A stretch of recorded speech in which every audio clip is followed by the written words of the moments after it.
자, 문제풀이 1주차 두 번째 시간 법률행위의 목적 파트를 보고 있습니다. 자, 10번 보겠습니다. 다음 중 유효한 법률행위를 모두 고른 것은. 자, 이런 식의 문제도 목적이 갖추될 요건들을 갖췄느냐 못 갖췄느냐 그런 거 물어보는 거예요. 그러니까 이 법률행위의 유효냐 무효냐를 판단하기 위해서는 법률행위의 효력 요건, 유효요건이 뭐가 있는가가 전체적으로 꿰고 있어야 되죠. 목적이 갖출 요건이라든가 의사표시 요건이라든가 등등. 네. 그 중에서도 특히 목적 요건 4가지. 확정성, 가능성, 적법성, 사회적 타당성 같은 것들. 자, 기억. 허가 없이 음식점을 경영하는 사람과 체결한 음식물 매매 계약이라고 돼 있는데 이런 게 참 난감하죠. 이게 뭘 물어보는 건가? 자, 음식점을 경영하려면 허가를 받아라. 이런 규정이 있겠죠. 그죠? 그 허가 받아라가 무슨 규정이냔 말이지. 강행 규정이냐 임의 규정이냐 이 문제죠. 일단 강행 규정이겠죠. 그죠? 만약에 허가 없이 무허가로 음식점을 경영하게 되면 구청 같은 데서 단속이 나와가지고 과태료도 부과하고 막 그럴 거 아니에요. 그러니까 강행 규정일 거예요. 그죠? 근데 그 강행 규정 중에서 이 효력 규정이냐 단속 규정이냐의 문제가 생기죠. 만약에 이게 효력 규정이라면요. 이 음식물 매매 계약 자체가 무효가 돼버릴 거예요. 자, 음식물 매매 계약이 무효라면 어떻게 돼요? 부당이득 반환의 의무가 생기죠. 그러니까 식당 주인은 음식값을 돌려줘야 되고요. 먹은 사람은 먹은 음식을 원상복구해서 돌려줘야 되죠. 근데 이미 먹어가지고 소화가 된 음식을 원상복구해서 돌려준다는 것은 불가능하잖아요. 그러니까 계약 자체는 유효한 거고 무허가로 음식점을 경영한 사람에 대해서만 뭔가 과태료 처분 등을 하면 되겠다. 처벌하고 이 계약 자체는 유효다로 처리를 해야 될 필요가 있단 말이죠.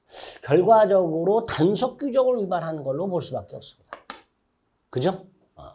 따라서 유효로 처리해야 될 겁니다. 기억, 단속 규정 위반이다.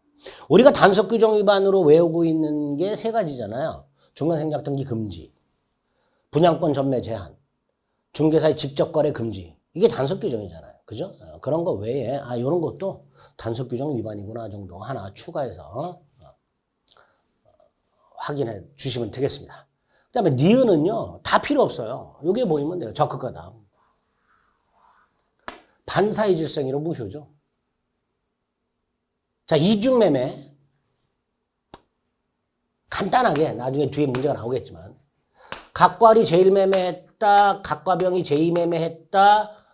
이때 제2매매 계약이 반사회 질서 행위로 무효가 되려면 매도인의 배임 행위와 제2매수인의 뭐가 필요하다? 적극가담 행위가 필요하다. 판례 문구예요. 적극가담이란 말이.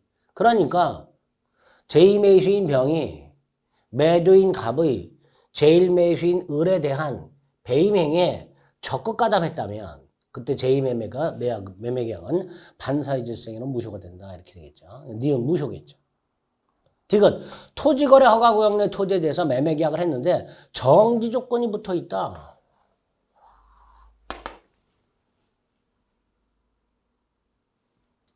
우리 농지 같은 거, 우리 토지 형질 변경 같은 거, 용도 변경 같은 거. 예를 들어서요, 토지거래 허가구역 내에서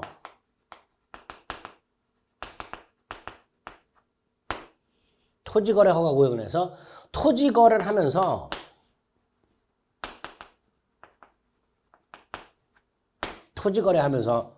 요거 허가를 받아야 유효가 되잖아요. 근데 이렇게 법에서 허가 받아라 하는 거 외에 당사자가 뭔가를 더 붙였어요. 농지 전용 허가.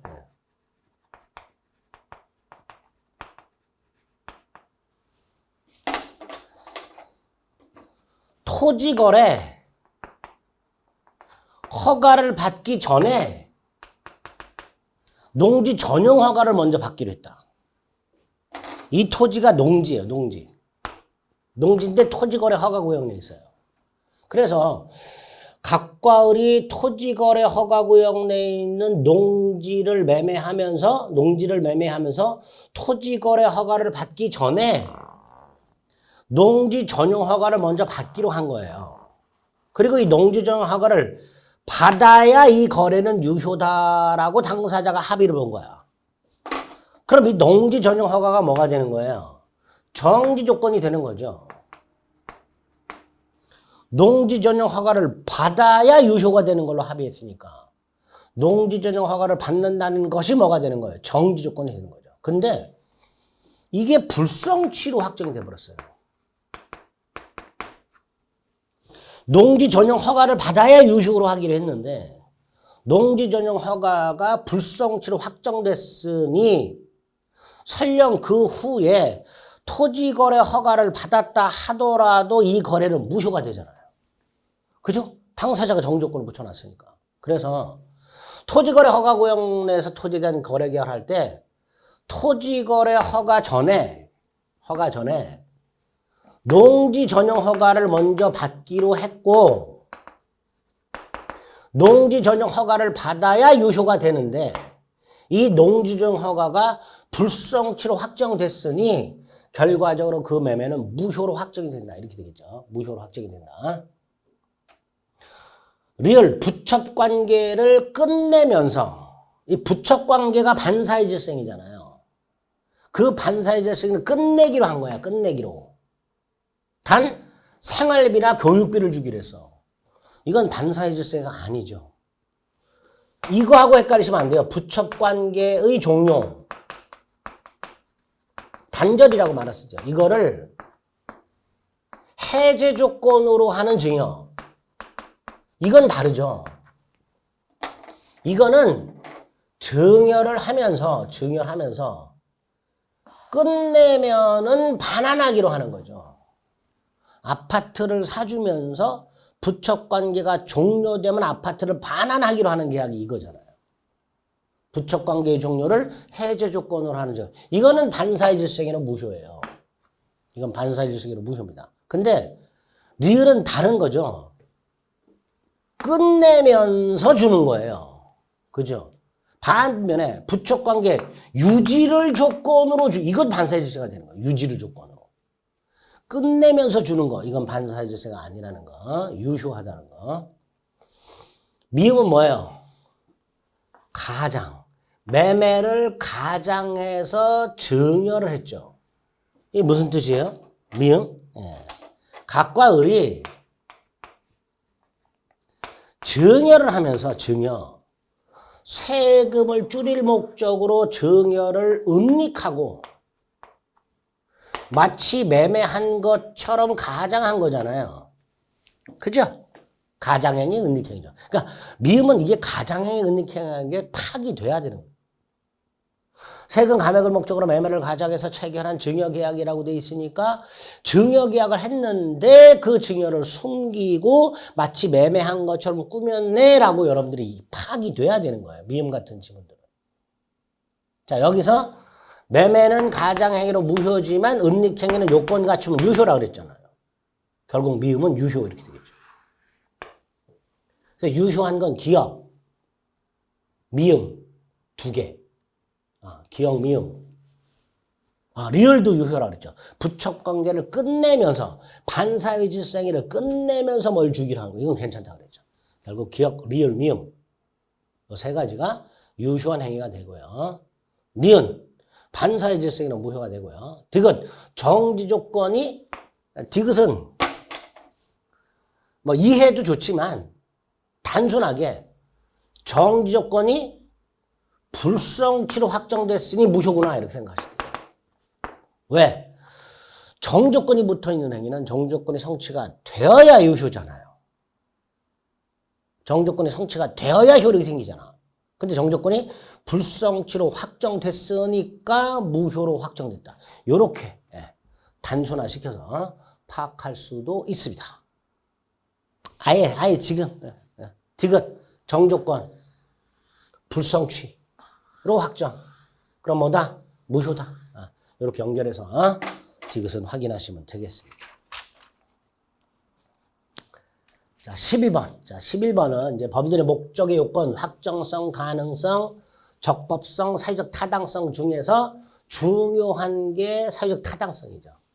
그 사회적 타당성과 관련해서 103조 반사의 질성회가 있고요. 자, 반사의 질성에서는 첫째가 반사의 질성에 해당되는 것, 해당되지 않는 것 구별해야 된다고 했죠. 자, 여기 해당되지 않는 게 뭐가 있었어요? 아주 중요한 거가 일단 세 가지가 있었죠. 첫째가 강제집행을 면할 목적의 허위의 근저당권을 설정하는 행위. 우리 지난 시간 문제에서 본 게 있죠. 법률의 성립 과정에 강박이라는 불법적 방법이 사용된 경우. 세금 회피 목적, 의 다운계약서 작성 같은 것들, 양도세 회피 목적으로 뭐 이런 것들. 이런 건 반사의 질서가 아니었었죠. 그 다음에 비자금을 조성해서 소극적으로 임치하는 거. 주지직을 거액을 주고 양수했는데 그 양수한 자를 주지로 임명하는 거.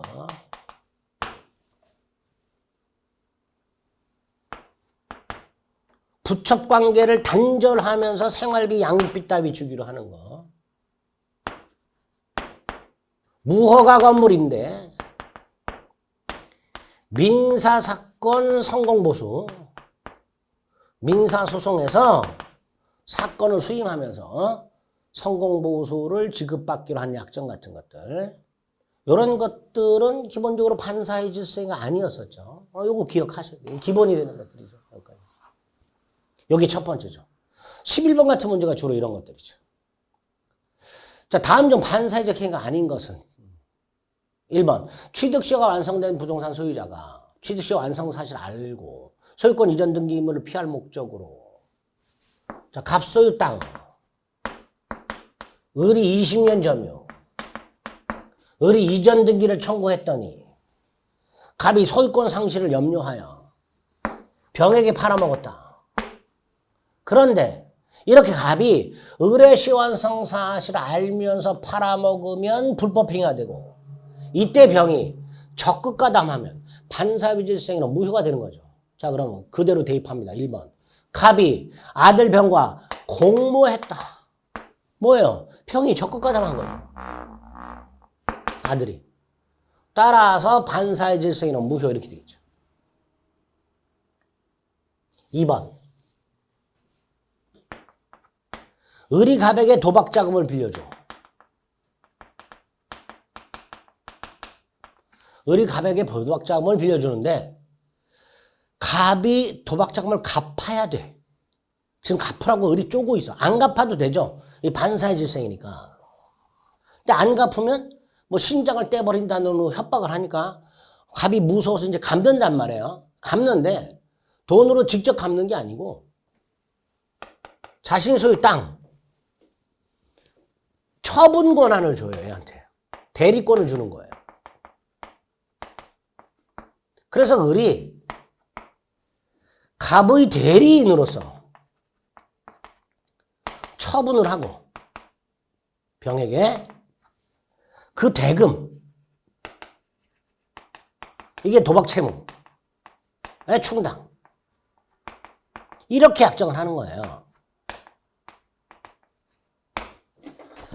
갑이 을에게 돈이 없다, 땅 가져가라, 이거 팔아가지고 그 돈으로 도박채무 변제 충당해라. 이렇게 약속을 한 거예요. 여기서 갑과 을 사이에 도박 자금을 빌려주기로 하는 것하고 매각대금을 도박채무 변제 충당하기라는 이 두 가지. 요거는 반사의 질서는 무효가 되는 거예요. 요거는 반사의 질서는 무효가 되지만 그 가운데 있는 거 갑이 을에게 도박 자금 변제 목적으로 토지에 대한 처분 권한을 위임하고 도박 채무자가 도박 채권자에게 부동산에 대한 처분 권한을 위임하고 도박 채권자가 도박 채무자의 대리인으로서 처분하는 행위, 이건 반사의 질서가 아니란 말이죠. 왜? 그래야 병은 소유권을 취득하니까. 아무것도 모르고 땅 산 사람은 소유권 취득해야 되잖아요. 그죠? 그러니까 요거는 무효가 아니다. 그대로 봅니다. 도박 채무 변제를 위해서 처분 권한을 위임받은 도박 채권자가 그 부동산을 제3자에게 처분하는 행위, 이건 유효란 말이죠. 거기 2번이죠. 꼭 나눠서 기억하셔야 됩니다. 도박 채무자가 도박 채권자에게 부동산에 대한 처분 권한을 위임하고 도박 채권자가 도박 채무자의 대리인으로서 매도, 처분하는 행위. 그 두 가지는 반사의 질서가 아니어서 유효하다. 꼭 좀 따로 기억을 좀 해주실 필요가 있습니다. 3번 소송에서 증언을 조건으로 이렇게 나오면 이게 사실 증언이에요. 그냥 증언이라고 하면 사실 증언입니다. 말씀드린 바 있죠. 사실 증언이라면 통상적으로 받아들이는 한도를 초과했냐 초과하지 않았냐로 구별하자 그랬죠. 따라서 초과했다면 그러면 반사질서는 무효가 되겠죠. 4번 종중재산이 적법하게 명의신탁이 됐어요. 갑종중 A토지 명의신탁 종원을 의 이름으로 등기가 됐어요. 근데 적법하게라고 돼 있잖아요. 무슨 뜻이에요? 부동산 실거주자 명의등기에 관한 법률이 적용이 안 된다 이런 뜻이죠. 부동산 실거주자 명의등기에 관한 법률이 적용되면 명의상 약정 무효가 되고 등기가 무효가 되잖아. 근데 여기서 적법하다는 건 부동산 실거주자 명의등기에 관한 법률이 적용이 안 된다라는 뜻이에요. 어떤 경우가 있었죠? 종중이 명의신탁한 경우, 법률은 배우자 사이에 명의신탁이 있는 경우, 종교단체 산하조직의 부동산을 종교단체 명의로 명의신탁을 했을 때는 탈법 목적이 있을 때만 적용이 된다. 만약에 탈법 목적이 없다면 불식법 적용 안 된다. 적법하다. 그거 말하는 거죠. 만약에 이렇게 탈법 목적이 없는 종중 배우자 종교단체 산하조직 부동산의 명의신탁이 탈법 목적이 없다면 그게 적법한 거고, 적법하다면 약정 유효고 등기 유효해요. 문제는 을이 병한테 팔았어요. 당연히 병은 소유권을 취득해야 돼요. 명의신탁 약정이 유효하고 을등기가 유효하다면 대내적 소유권은 신탁자에게 있고요. 대외적 소유권은 수탁자에게 있단 말이에요. 결과적으로 병, 대외 관계잖아요. 갑을 간의 관계가 대내 관계인데 병이 나왔으니까 대외 관계죠. 그럼 을이 소유자예요. 그럼 얘는 선악분하고 소유권을 취득해요. 그런데 이 병이 뭘 했어요? 적극가담을 했죠. 수탁자 을이 팔아먹는 행위에 병이 적극가담을 했으니까 당연히 그건 반사의 질서에는 무효 이렇게 되겠죠. 5번 돈을 빌려주면서 금전소비대책이야. 사회통념상 허용한 대로 초과하는 고율의 이자 약정을 했다. 이 반사의 질서이죠. 뭐가? 요 이자 약정. 그 중에서 초과 부분 이자예요. 요게 반사의 질서입니다. 금전 소비대차 계약도 무효가 아니고 이율약정 자체도 무효가 아닌데 그 이율약정 중에서 사회통념상 허용한 대로 초과하는 부분만 반사의 질서행위로 무효가 됩니다.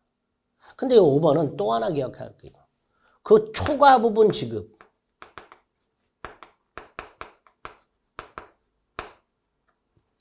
요게 반사의 질서행위니까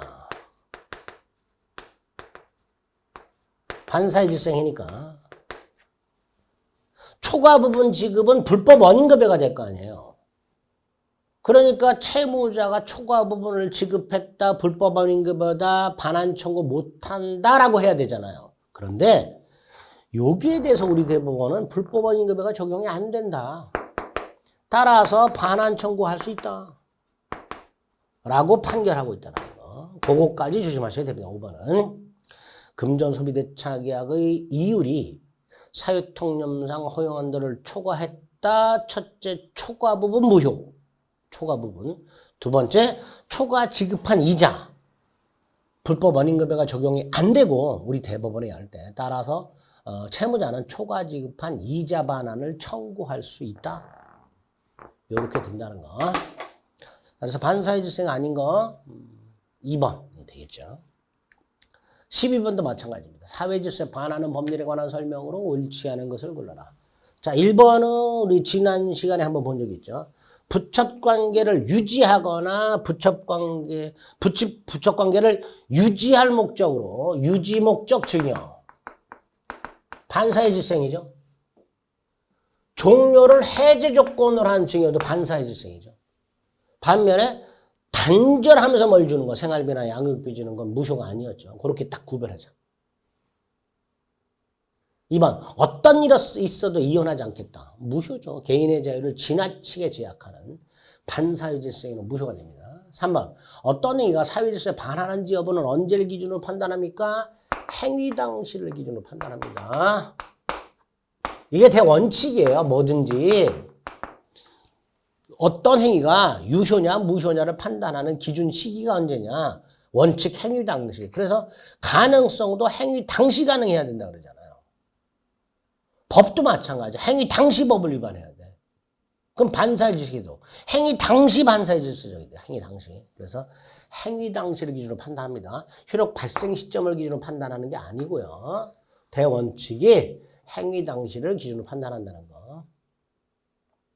4번 또 나왔죠. 강제평을 면할 목적에 허위의 무슨 행위. 뭐죠? 108조 허위 표시로 무효죠. 반사회질서가 아니고요. 따라서 이건 사회질서에 반하는 것으로 볼 수는 없습니다. 허위 표시에 해당이 될 뿐. 5번 또 나왔네요. 소송에서 증언이니까 사실 증언이죠. 통상적으로 용인되는 수준을 넘었죠. 그럼 반사회질서 행위로 무효가 되겠죠. 틀린 거 3번이 되겠죠.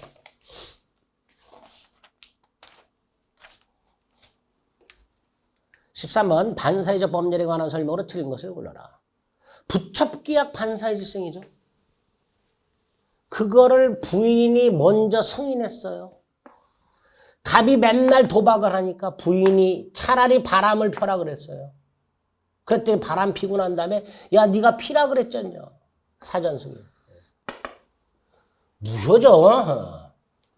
부첩계약도 반사회질성이고요. 반사회질성에 대한 사전 승인도 반사회질성입니다. 대법원에 할 때 부첩계약이 반사회질성이고요. 반사회질성에 대한 사전 승인 자체도 반사회질성으로 무효가 됩니다. 이번 법률행위가 사회질서에 반하여 무효가 됐다. 이게 무슨 무효죠? 절대적 무효죠. 절대적 무효라는 말이 나오면 두 가지. 선의의 제3자에게 대항할 수 있다. 선의의 제3자에게 대항할 수 있다. 또 추인 안 된다. 전환도 원칙적으로 안 된다. 무효행위 추인 139조 안 되고 전환 138조도 원칙적으로 안 된다. 그러니까 2번 틀렸죠. 추인하더라도 효력이 없다. 라고 해야죠. 추인이 안 되니까. 추인하더라도 효력이 없다. 3번 이미 팔린 부동산에 관해서 매도인의 채권자가 그 매도인이 팔아먹는 배임 행위에 적극 가담했다. 적극 가담해서 샀든 저당권을 설정받았든 증여를 받았든 포인트가 요거죠. 적극 가담. 반사회질성이는 무효입니다. 4번 전통사찰의 주직을 거액을 주고 양수. 요거는 반사회질성. 요게 반사회질성이에요. 전통사찰 주지직을 거액을 주고 사는 것 그 자체는 반사회질성이에요. 그런데 반사회질서 행위를 통해서 주지직을 거액 주고 산 사람, 이 사람을 주지로 임명. 요거는 반사회질서가 아니지. 5번 법률의 내용 자체는 반사회질서적인 것이 아니지만 갑과 을이 갑소유 농가주택을 임대차 했다. 농가주택 임대차 계약 자체는 반사회질서가 아니다. 얼마든지 농가주택 임대차 할 수 있지 않냐. 그런데 을이 이 농가주택을 도박장으로 사용할 의도가 있더라. 이게 뭐다? 동기다, 동기. 즉, 동기가 불법하다. 근데 이 동기가 갑에게 표시가 됐거나 갑에게 알려졌다. 그러면 반사회질서가 된다 그랬죠. 그 내용입니다. 5번. 법률의 내용 자체는 반사회적이 아니지만 임대차 계약 자체는 반사회질서가 아니지만 갑에게 표시된 갑에게 알려진 을의 동기가 반사회질서적이다. 이럴 때 그 법률 행위는 반사회 질서 행위로 무효가 되겠죠. 틀린 거 2번. 14번. 다음 중 사회 질서에 반하는 행위가 아닌 것은? 자, 1번 또 나왔어요. 도박 채무 변제를 위해서 도박 채무자가 도박 채권자에게 처분 권한을 수여했다. 아까 뭐라 그랬어요? 도박 채무자가 도박 채권자에게 처분 권한을 위임하고 도박 채권자가 처분하는 행위 요 자체는 반사회 질서가 아니어서 유효다. 2번 지난 시간에 봤죠? 보험금 부정 취득 목적의 다수의 보험계약 반사회 질서이죠. 자, 3번 변호사가 아닌 자가 소송사건을 대리하면서 승소하면 대가를 지급받기로 했다. 플러스 대신 납부한 소송비용을 돌려받기로 했다. 이 두 가지. 두 개가 하나로 움직이면서 반사회 질서에는 무효가 됩니다. 변호사 아닌 자가 소송사건을 대리하는 것까진 괜찮아요. 근데 대리하면서 승소하면 대가를 지급받기로 하고 대납한 소송비용, 송달료 같은 것들을 나중에 돌려받기로 하는 약정. 이 소송비용, 대신 납부한 소송비용을 돌려받기로 하는 약정은 승소 대가 약정과 일체를 이루어서 반사회 질서 행위로 무효가 된다. 이렇게 됩니다. 4번 도급인이라고 되어 있죠. 건축주 생각하시면 돼요. 도급인이 뭐라고요? 건축주. 수급인, 건축회사. 근데 도급인이 수급인한테요. 불가능할 정도의 공기 단축을 요구하면서 만약에 단축하지 못하면 지연 손해를 배상해라. 이렇게 약정을 했어요. 당연히 무효가 되겠죠. 공사 완공이 불가능할 정도의 기간 단축을 요구하고 만약에 단축을 시키지 못하면 지연배상금, 지체배상금에는 지연배상금, 지연손해배상금. 반사회 질서에는 무효가 되겠죠. 5번은 뭐가 보여요? 적극과 답이 보이죠. 반사회 질서에는 무효가 될 겁니다. 아닌 거 1번.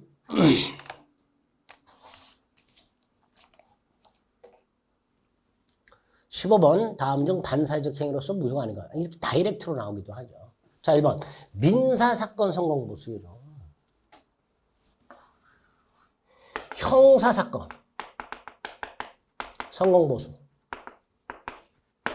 요건 반사회 질서에는 무효죠. 반면 민사사건은 유효죠. 반사회 질서는 아니죠. 답이 1번이죠. 2번 도박자금 돼요. 반사회 질서이죠. 3번 적극가담이 보이죠. 반사회 질서이죠.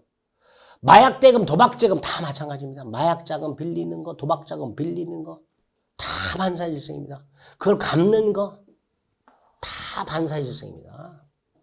5번 보험사고 가장 다수의 보험계약 반사회 질서이죠. 따라서 답은 1번이 될 겁니다. 자, 이렇게 103조에서는 반사회 질서행위가 아닌 거 이런 거 구별하라 꼭 말씀드렸고요. 아닌 것들 좀 잘 기억을 해달라.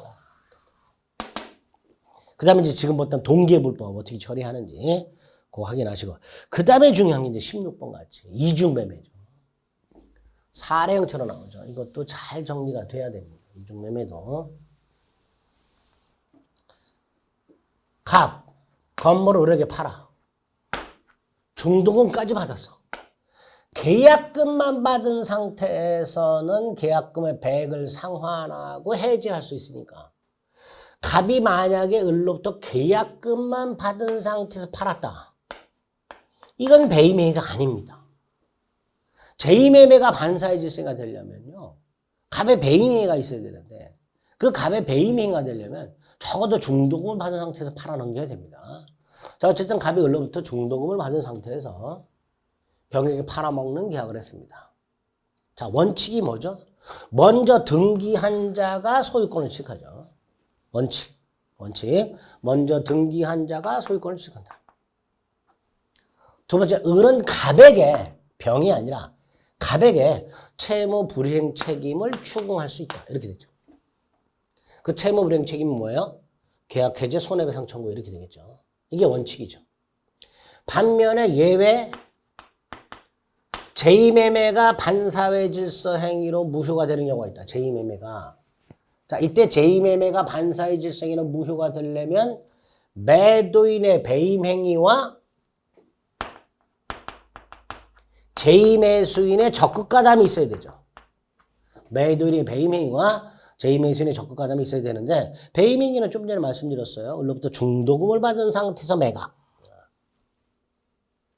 적극가담은 단순히 제1매매가 있다는 것을 알았다는 것만으로는 적극가담이 아니죠. 알면서도 매도를 적극적으로 요청해야 적극가담이 된다 그랬습니다. 어쨌든 이렇게 매도인의 배임 행위와 제2매수인의 적극가담 행위가 있으면 제2매매는 무효가 된다. 제2매매가 무효가 되면 제2매수인의 등기도 무효가 된다. 따라서 제2매수인과 거래한 자는 선악불문하고 소유권 취득하지 못한다. 절대적 무효니까. 이게 첫 번째죠. 제2매수인과 거래한 전득자는 선악불문하고 소유권 취득하지 못한다. 두 번째, 병등기를 말소하는 방법. 을이 직접, 갑이 직접 말소 청구를 못하고 을은 갑을 대위해서만 말소를 청구할 수 있다. 을은 갑을 대위해서만 말소를 청구할 수 있다. 세 번째, 을은 제2매매 계약을 채권자 취소권 행사에서 취소할 수가 없다. 네 번째, 을은 병에게 직접 불법행위 손해배상 청구할 수 있다. 불법행위 손해배상 청구할 수 있다. 자, 정리. 제2매수인과 거래한 전득자는 선악불문하고 소유권 취득하지 못한다. 을이 병에게, 갑이 병에게 직접 이전 등기나 말소 등기를 청구하지 못하고 을은 갑을 대위에서만 말소 청구할 수 있다. 을은 제2매매 계약을 채권자 취소권 행사에서 취소할 수가 없으며 을은 제2매수인에게 직접 불법행위 손해배상을 청구할 수 있다. 네 가지 기억하셔야 되죠. 그 다음에 대리인에 의한 제2매매. 자, 병의 대리인이 매도인과 계약을 했을 때 대리인이 적극가담을 했다면 이 대리인의 적극가담은 본인의 적극가담과 동일시하니까 서영 본인이 알았는지 여부는 묻지 않고 그 제2매수인이 적극가담한 제2매매는 반사의 질서 행위로 무효가 되기 때문에 본인은 권리를 취득하지 못한다. 뭐 이렇게 되겠죠. 그러면 제1매매, 제2매매가 확대가 되죠. 제1행위나 제2행위가 매매가 아닌 임대차 같은 경우에도 확대 적용된다 그랬습니다. 이렇게 이중매매 사례 형태를 법률 관계를 원칙과 예로 나눠서 정리를 잘 해두셔야 됩니다. 자, 그러면 동그라미 1번. 병이 제1매매 사실을 알고, 단순히 알고 사가지고 등기를 넘겨받으면 적극가담이 아니니까 병이 소유권을 취득하게 될 것이고 따라서 갑의 을에 대한 매매는 뭐가 된다? 후발적 불응이 있다. 이렇게죠. 갑을 간의 매매는 갑이 이렇게 등기를 못 넘겨주니까 후발적 불능이 돼요. 근데 후발적 불능이 됐다 해서 무효가 되는 건 아니죠. 후발적 불능이고 일단 갑을 매매는 유효하면서 을은 갑에게 뭘 물을 수 있다? 채무 불이행 책임을 물을 수 있다. 병이 소유권을 취득하고 원칙. 을은 갑에게 뭘 물을 수 있다? 채무 불이행 책임. 후발적 불능. 그죠?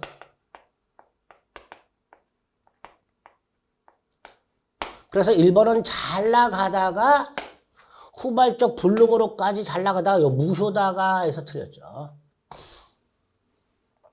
2번 제2매수인 병이 알고 샀다. 역시 적극가담이 아니지요. 적극가담이 아니니까 병은 소유권을 취득하고요. 을은 갑을 대위하든 직접 하든 말소 등기를 청구할 수가 없죠.